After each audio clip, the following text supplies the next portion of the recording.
pas si vous vous rappelez, il y a quelques semaines, voire même de mois de ça, j'avais fait un switch entre le PE500 de chez Amundi, j'étais allé chez le ESE de chez BNP parce que les frais étaient beaucoup moins chers. Le ESE était à 0,15 alors que celui d'Amundi était monté, je crois, à 0,30.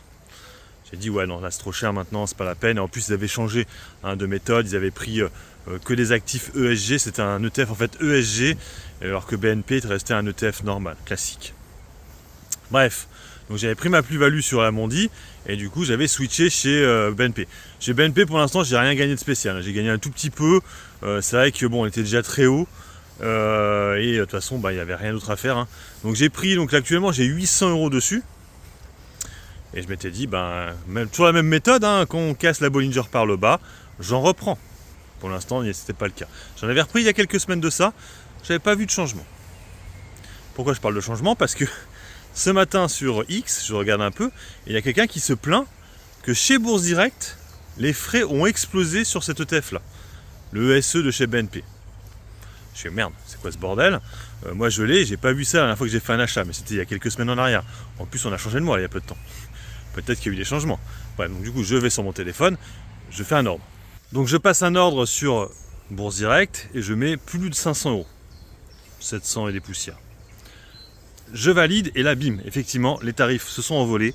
Hein, je ne suis plus à 0,15, je suis à 3%. 3%, ce qui me fait que ça me coûte 20 € pour un ordre de seulement 700 €. Et là, c'est no way. Je veux dire, là, moi, ça va pas être possible. Je vais pas pouvoir continuer comme ça, à acheter comme ça ce ETF. Avant, c'était pas cher. Là, c'est hors de prix. Hein, pour vous donner un exemple, hein, le Amundi qui était passé à 0,30, 3%, c'est 10 fois plus. Donc, c'est juste pas, c'est no way. C'est no way. Alors, bien sûr, peut-être que c'est un bug de la part de Bourse Direct. Hein, donc, je vais les appeler lundi. Ils vont peut-être m'expliquer que oui, vous inquiétez pas, c'est un bug.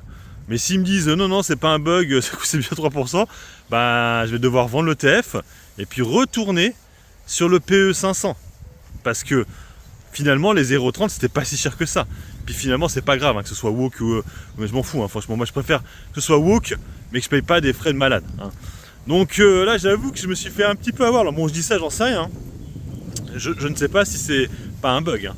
Mais alors. Vous pouvez mettre en commentaire ceux qui sont chez d'autres brokers, est-ce que ça vous fait pareil, vous êtes à 3%, ou est-ce que ça ne vous fait pas pareil? En tout cas, Bourse Direct, plusieurs gens ont remonté cette erreur. Parce qu'effectivement, on était à 3%, et quand tu lis sur le programme de l'ETF, qu'on appelle ça, tu vois que c'est jusqu'à 3% les frais. Donc ils mettent jusqu'à 3%, les frais d'entrée.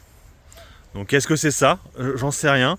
Ou est-ce qu'ils sont remboursés derrière si tu es déjà rentré dessus? J'en sais rien, mais franchement, moi, je vais les appeler avant parce que je ne ferai pas d'ordre sans être sûr que ces trucs ne sont pas remboursés.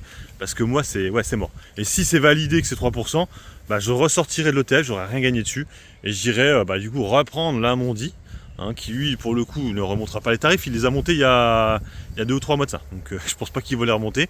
Et puis on verra plus tard. J'ai pas tenté de voir le. Aussi j'ai essayé. J'ai essayé le PE500 et le PE500 on est toujours sur des frais à 0,30. Bref, voilà, donc c'est des petits soucis d'ETF, comme quoi des fois il y a des trucs qu'on pense pas. Et donc bon, pour l'instant, comme je vous dis, c'est pas sûr à 100%. Faut quand même vérifier que c'est pas une erreur. Mais si c'est le cas, je devrais sortir le ETF.